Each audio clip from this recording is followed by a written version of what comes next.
Good afternoon, नमस्ते। एक और संडे और एक और एग्जामिनेशन। आज AILET PG का एग्जामिनेशन है and I am on my way to appear for that examination. जैसे लास्ट संडे मैं क्लैट PG की एग्जामिनेशन के लिए अपीयर हुई थी। अगेन मैं एलिजिबल हूँ, तो मैं एग्जाम देने जा रही हूँ to get a real life feel even when I don't need a seat because हमारा LLM थैंकफुली हो गया है 2022 में। Again, a quick look at my admit card. I've covered the bits with paper because I did not have anything else at hand.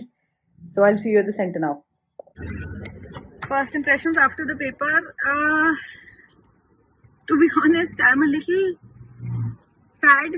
मतलब paper जब ऐसा बनाया जाता है, जब if somebody, I've always said कि you can attempt and prepare for the paper on the basis of patterns and थोड़ा extra prepare करके जाते हैं, but अगर पेपर ऐसा बना दिया जाता है कि somebody on the other end is sitting with an agenda कि भाई पेपर हमें unattemptable almost बनाना है मतलब to a great extent, फिर ऐसा पेपर आता है जैसे इस बार AILET PG के आया. It almost seems as if they have made the paper knowing possibly कि 3-year practice clause के बाद जुडिशरी वाले बच्चे पेपर अटेम्प्ट करेंगे. सो that is, I feel that is the crowd that this paper was aimed towards, and not only those who've started preparing for judiciary but who are almost done, मतलब जिनका almost syllabus जो कर चुके होंगे, who are ready to sit for the examination, उस level का ये paper बनाया गया था.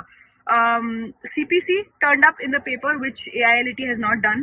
तो 6 CPC के ऑलमोस्ट 6-7 क्वेश्चंस थे. CRPC के 3-4 क्वेश्चंस मुझे दिखे. It was, I would say to an extent TPE के भी काफी क्वेश्चंस थे. मुझे मुस्लिम लॉ के भी क्वेश्चंस आ गए, जो पहले हमेशा हिंदू लॉ के क्वेश्चन स्पेसिफिकली आते थे, एक आध मुस्लिम लॉ के आते थे, but this time there were more questions.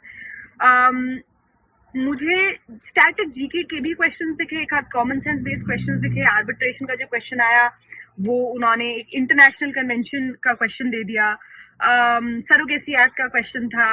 Rights peoples with disability, rights of persons with disability का था.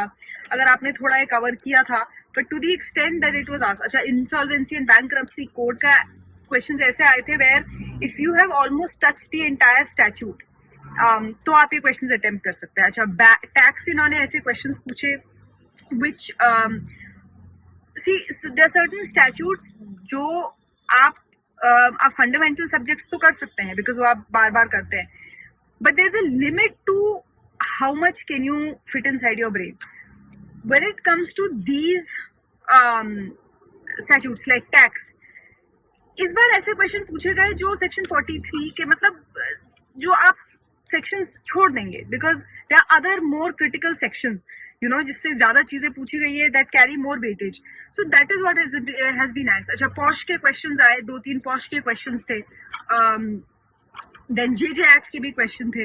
So to be honest, I mean it was a tough paper, क्योंकि अगर आप CRPC वगैरह के भी क्वेश्चंस देखेंगे जो पूछे, जैसे एटलीस्ट मेरे सेट में जो, I don't know if there's a set to it, but मेरे क्वेश्चन पेपर में जो फर्स्ट था CRPC का क्वेश्चन 524 पे BNSS का जो था, कहीं मतलब this is not an easy paper to attempt, I can tell you that. हाँ, अगर आपकी तैयारी जुडिशरी की बहुत अच्छी है और आपके सारे सब्जेक्ट्स ओवर एंड ओवर 3-4 बारी करे हुए हैं, तो आप ये पेपर निकाल लेंगे. अच्छा, इंटरेस्टिंगली अभी तक what I told my students in the last class that we had, कि अभी तक जो हम पैटर्न हम वी वर मतलब tracing a pattern of the paper, factories act अभी तक इसमें ऐसा पूछा नहीं गया था.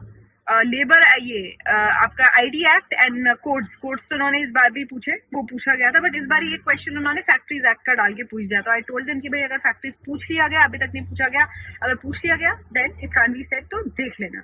सो दैट इज व्हाट हैपेंड.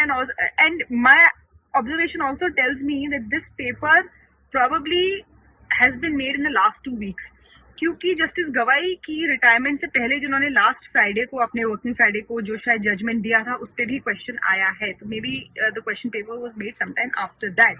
तो ऐसे पेपर के लिए फिर करना क्या है?